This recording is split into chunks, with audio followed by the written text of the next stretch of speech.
Convicted war criminal Omar Khadr spent his first night in a Canadian jail.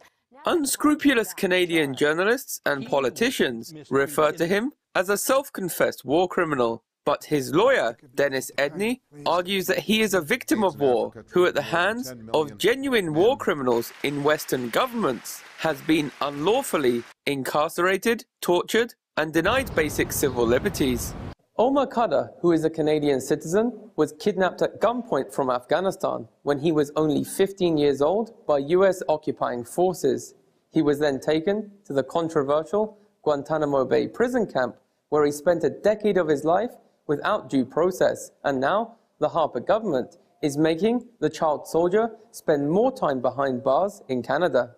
Surely there can be no greater rebuke levied against a government, its elected representatives and others that purport to uphold the rule of law than to have been complicit in something that is both real and horrifying against one of its citizens, especially a youth, namely torture.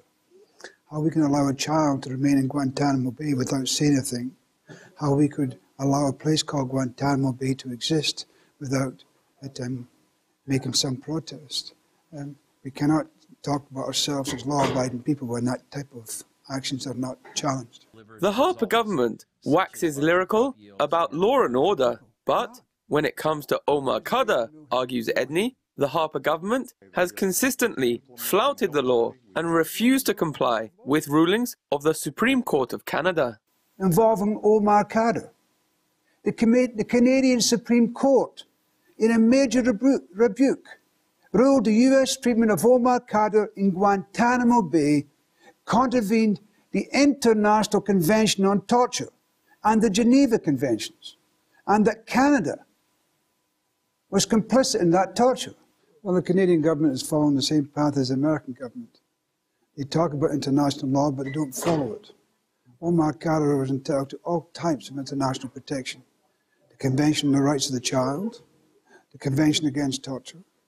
Our own Supreme Court of Canada said he was tortured, and yet our government chooses not to provide him with all those conventions that he's entitled to. The internationally reputed human rights lawyer condemned the Harper government's attitude towards the UN. Edney noted that the UN Committee Against Torture recently slammed the Canadian government's complicity in torture against Canadian citizens, such as child soldier Omar Khadr. Joshua Blakeney, Press TV, Calgary. I think this shouldn't be a